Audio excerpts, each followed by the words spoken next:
Kok masih ditungguin? Ini tugas dalam rangka apa? Dalam KUHP ada apa? Orang yang mau dipanggil ditungguin dengan tim yang begitu banyak ini. Nah, karena sudah ada surat panggilan, yang berlaku terakhir itu produk surat panggilan.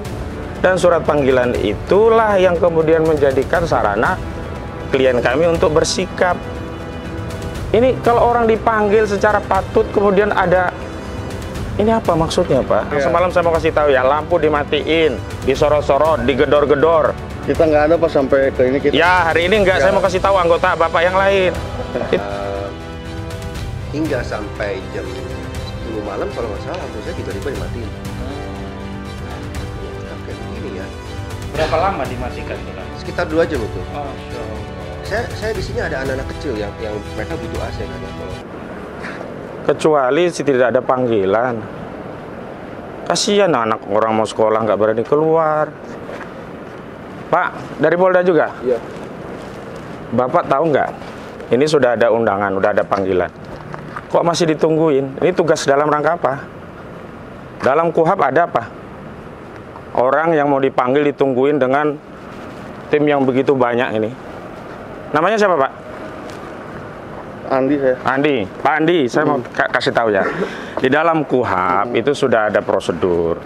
Kalau ada panggilan, maka cukup surat yang diantar dipanggil itu. Jadi tidak ada kemudian ada seperti penangkapan, Pak. Iya. Nah, kemudian pada saat itu Bapak Lutar kebetulan kemarin ada Pak Gufron. Ya.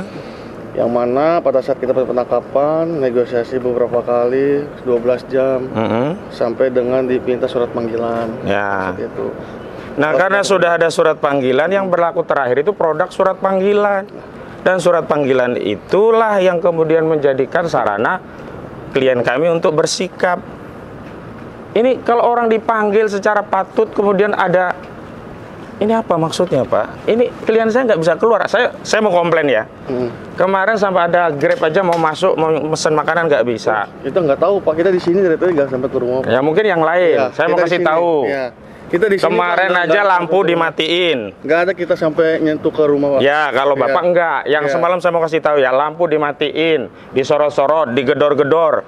Kita nggak ada, Pak, sampai ke ini kita. Ya, hari ini enggak, saya mau kasih tahu anggota Bapak yang lain. Itu udah kayak PKI aja, Pak. Ya, intinya kan kita ke sini jaga, kita di sini. Nah, hari ini jaga, surat perintah jaganya mana?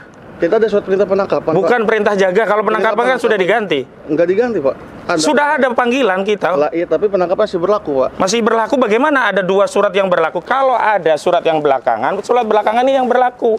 Nah, ini kita mau diapain ini? Katanya dipanggil. Yang benar aja dong, KUHP diatur. Di dalam KUHP, kalau ada panggilan terhadap tersangka, ya panggilan itu yang akan dipenuhi. Ini coba, ini apaan ini? Resmob, sini Rip. Resmob dipalangin di depan rumah klien kami. Pak Charlie Chandra ini kalau keluar, ini intimidasi ini. Ini intimidasi ini, resmob nih. Pak Kapolda Banten, saya kasih tahu ya, Pak. Bukan begini, Pak, cara menegakkan hukum dengan mengintimidasi rakyat warga negara. Silakan, Pak.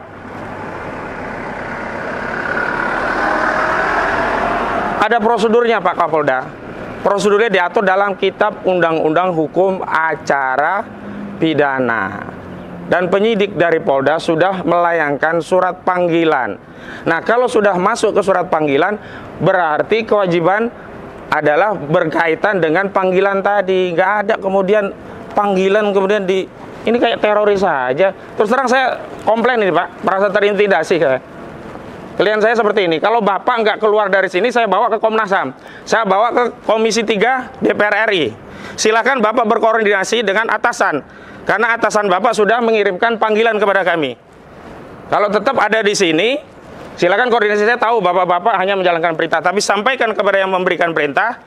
Ini kalau tidak segera steril karena sudah ada panggilan, Bapak-Bapak, institusi Bapak-Bapak, saya bawa ke Komisi 3. Saya bawa ke Komnas HAM. Dan saya perlu kasih tahu ke Bapak-Bapak, saya kasih tahu ya, klien kami terintimidasi. Anak mau sekolah juga, nah ini menjadi terhalang. Dipalang mobil di depannya, itu mobil orang nggak bisa keluar. Kemudian apa? Di dalam itu ada orang udah 82 tahun, udah tua. Masa tega sih? Ini kan laporannya dari Agung Sedayu, dari Aguan, dari si Muanas Alaidit. Sudah segitukah polisi ini mau melayani aguan gitu loh? Ini korban, tanahnya dirampas. Kalau memang ini prosesnya proses hukum, masih ada proses hukum perdata. Di Perma nomor 1 tahun 1956 diatur apabila ada sengketa keperdataan beririsan dengan pidana, maka perdatanya didahulukan.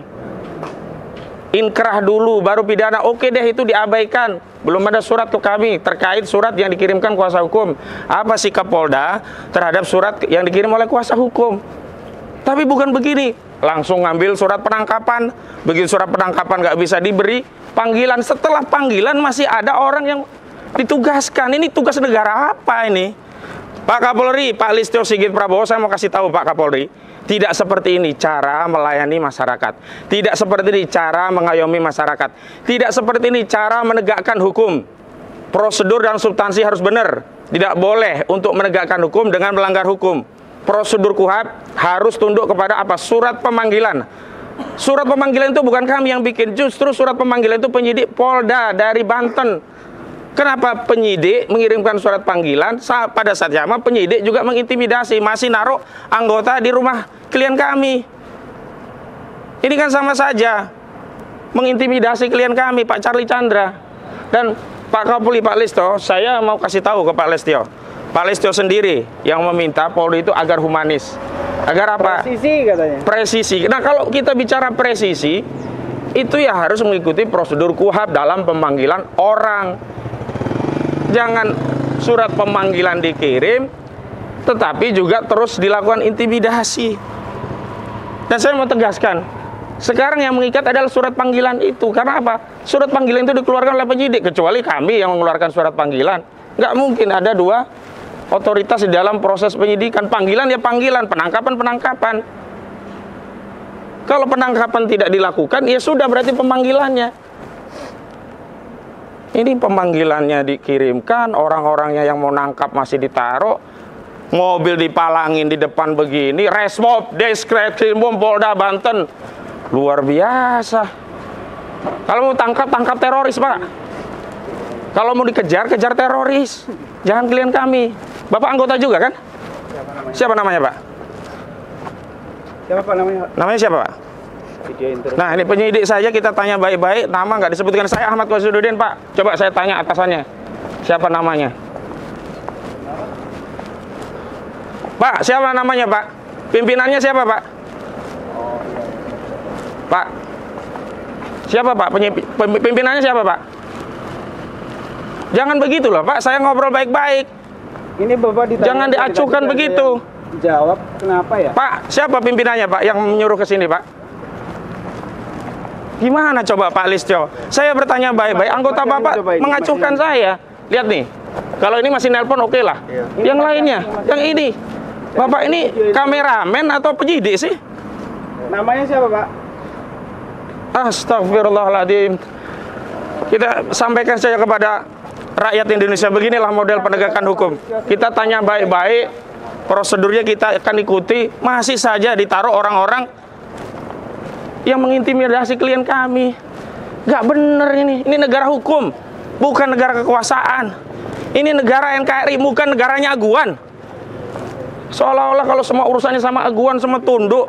Hukum bisa diacak-acak. Status tersangka sudah habis, dijadikan tersangka lagi. Mau ditangkap, begitu kirim panggilan dia. Penyidik sendiri yang mengirim surat panggilan. Tapi kenapa kok bisa tetap menaruh orang-orang seperti ini? Gak pakai seragam polisi lagi. Astagfirullahaladzim. Pada seluruh rakyat Indonesia, kami bukan tidak taat hukum, tapi aparat penegak hukum yang justru melakukan seperti ini. Kemana, Mas? Mau ke Gera dulu. Oke, lanjut. Sampai kemarin, klien kami mau pesen GoFood, Grab, dan yang lainnya itu dihalangi. Apa mau saya kayak di Gaza aja ini? Diintimidasi. Jadi kan mobil nggak bisa keluar. Mobil nggak bisa keluar yang satunya nih. Dipalang mobil seperti ini. Resmob 9022, Romawi 13. Mobilnya Toyota Rush.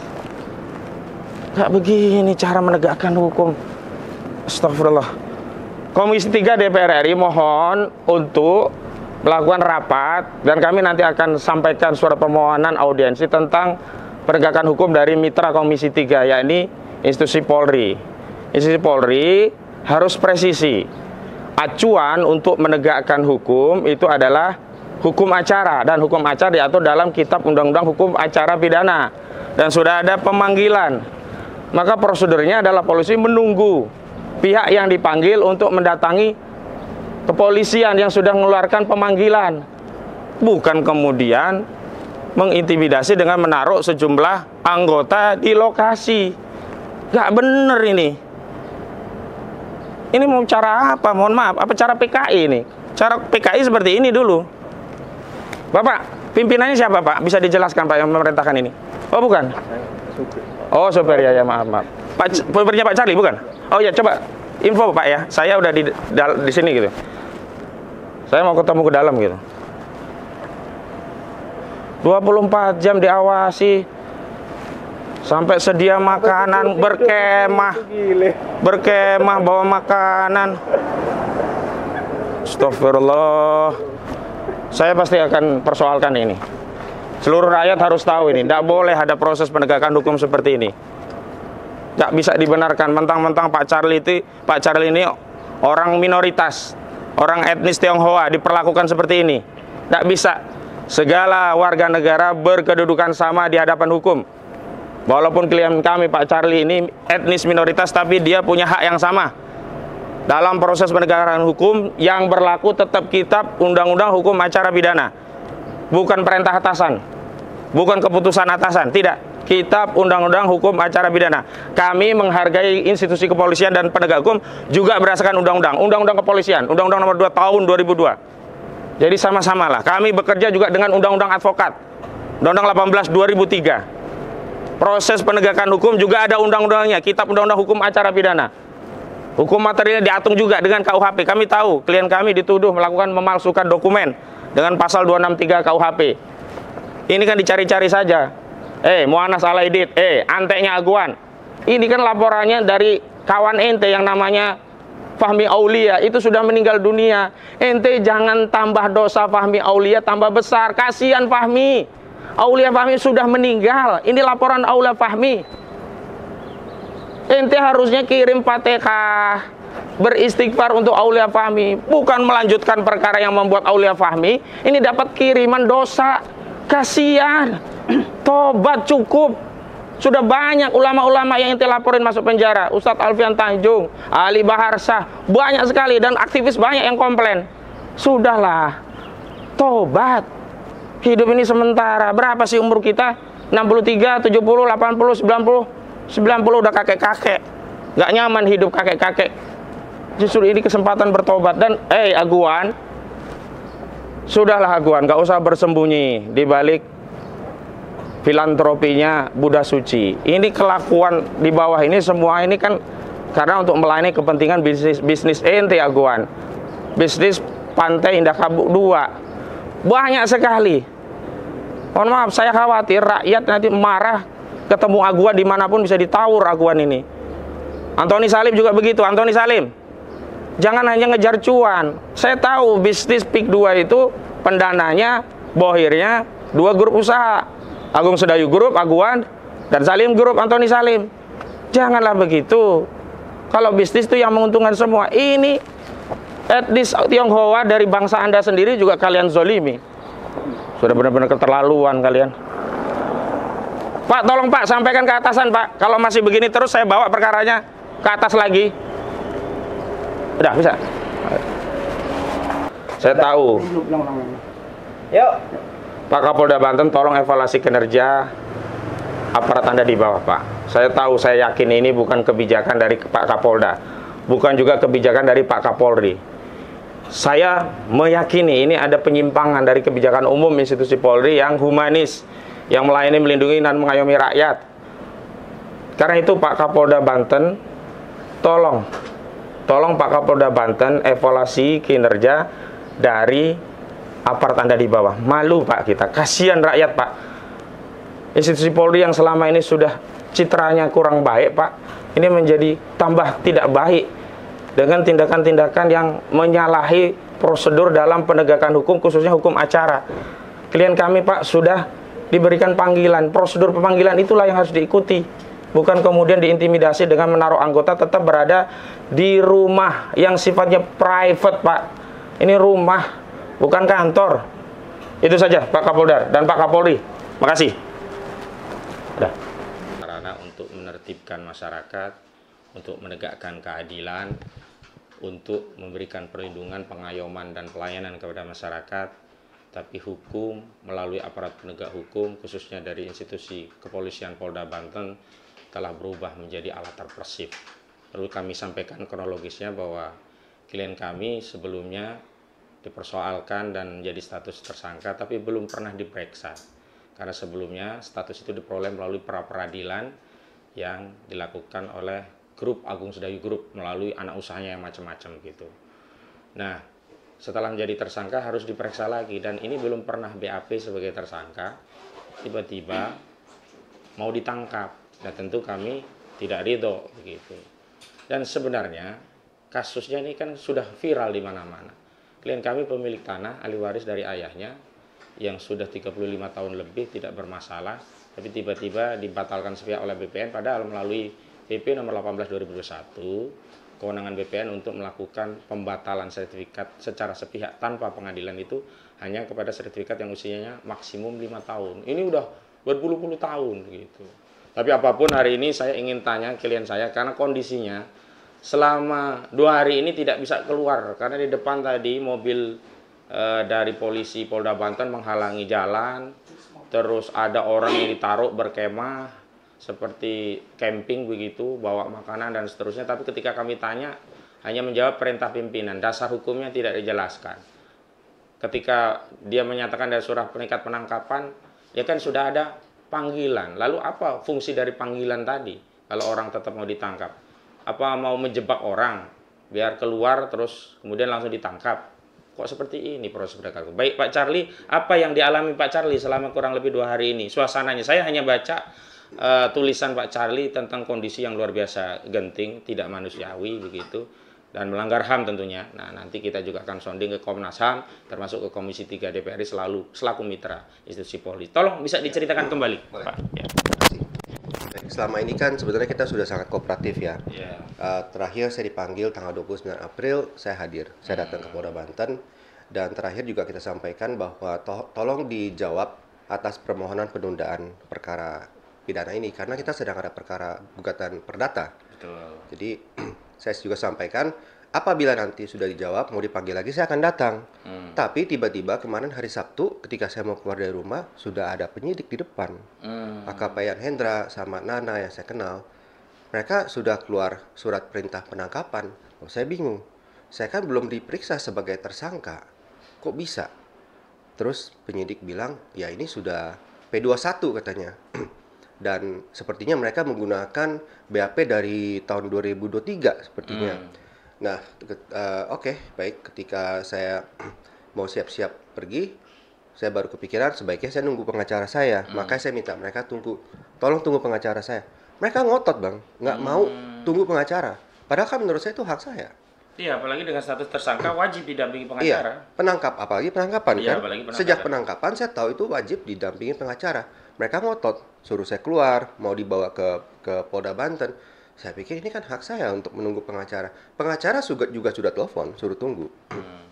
Nah, kemudian akhirnya karena beberapa hal yang menurut saya agak aneh, akhirnya saya memilih untuk tidak berdebat, dan saya menolak untuk ditangkap. Karena saya belum diperiksa sebagai tersangka. Saya akan mengikuti prosesnya apabila proses itu benar. Tapi kalau prosesnya tidak benar, maka itu hak saya untuk menolak. Nah, saya sudah sampaikan itu ke penyidik, tapi mereka ngotot. Saya di waktu itu udah sampai malam ya, jam 8, jam 9 malam, mereka tetap nunggu di depan pintu. Semakin ramai itu, semakin banyak, 20 polisi. Dan hingga sampai jam 10 malam kalau nggak salah lampu saya tiba-tiba dimatiin. Nah, wah kayak begini ya. Berapa lama dimatikan tuh lampu? Sekitar 2 jam itu. Masya Allah. Saya di sini ada anak-anak kecil yang mereka butuh AC kan ya kalau mau Iya, tidur. iya, betul, betul. Terus juga saya ada mertua di sini. Usia berapa itu? 82 itu butuh perawatan 24 jam. Butuh oksigen juga. Jadi saya pikir, wah kok kayak begini ya permainannya ya. Apa dasarnya? Terus ya udahlah kita tetap bertahan. Komunikasi juga semua udah mati kan ya. Jadi ya udah kita tetap bertahan. Nah, besokan harinya tetap masih ada polisi di sini. Ya sudah, setelah itu saya tahu bahwa saya ini adalah tahanan rumah sebenarnya. Nah, pagi itu saya disampaikan oleh penyidik Nana bahwa lewat WA waktu itu ada PDF panggilan katanya mau diantar. Nah, hari Minggu jadi kemarin itu diantar surat panggilannya. Dan saya diminta datang hari ini. Jadi saya hanya diberi waktu 1 hari. Baik. Ya sudahlah kita. Sebentar, untuk yang panggilan kita close karena nanti kita bawa ke sana. Nanti kita batasi itu. Ya, baik. Nanti dipotong ya. Jangan masuk yang panggilan. Baik, Coach Charlie, saya mau tanya. Ini kan ada 82 tahun ya. Ya. Sudah. Kondisi terakhir bagaimana? Masih alhamdulillah masih sehat ya? Ya, sama saya masih dia udah apa? di ranjang terus lah istilahnya. Udah. Keluarga bagaimana menyikapi kondisi ini? Kita berusaha untuk menenangkan mereka. Anak-anak juga masih kecil jadi mereka belum begitu ngerti. Semoga mereka hari ini keluar ke sekolah tidak dihalang-halangi, tidak diintimidasi. Betul. Jangan intimidasi keluarga kami, gitu aja. Kalau memang mau panggil saya, silakan panggil sesuai dengan aturan yang berlaku. Iya, karena soalnya kan dengan Coach Charlie, bukan dengan anak, istri, dan keluarga ya. Betul. Ini kan persoalan hukumnya kan hanya dengan Coach Charlie. Betul. Bahkan paket mau GoFood nggak bisa. Kita mau antar makanan ke sini nggak bisa. Luar biasa. Dihalangi semua. Ada orang mau datang nggak bisa, ditolak. Tamu gitu ya? Iya, tamu. Boleh. Iya. Paket disuruh pergi. Luar biasa. Terus himbauan Coach Charlie nih kepada Pak Kapolri terkait kasus ini gimana nih? Pak Kapolri, tolonglah dijaga anak buahmu ini. Jangan menggunakan kekuasaan untuk merampas hak orang lain. Saya ini bukan penjahat. Saya tidak pernah melakukan pemalsuan apapun. Ini hanya aguan mau tanah kami. Dan waktu saya diberikan penawaran jual beli, kita menolak. Itu aja. Sebenarnya Terakhir memang aguan sudah menawar, tapi kita menolak ya. Dan memang kan hak kita, bukan tanah kita ya. betul. Sebenarnya waktu itu bukan kita menolak, tapi kita mencoba negosiasi. Wajar lah. Iya wajar. Tapi Makanya- tiba-tiba saya dilaporin. Iya. Nah, sejak itulah mulai masalah ini. Baik. Baik pemirsa, sekedar informasi Bapak Charlie Chandra ini bukan satu-satunya ya korban PIK 2. Tapi banyak lagi yang lainnya yang seperti ini, seperti Haji Fuad dan yang lain. Baik, terakhir Pak Charlie Chandra, himbauan atau harapan kepada masyarakat terkait kasus Pak Charlie ini. Ya, masyarakat tolong ikuti kasus ini, tolong kawal kasus ini karena ini bisa terjadi kepada siapapun. Betul. Ya, terima kasih. Baik, terima kasih pemirsa.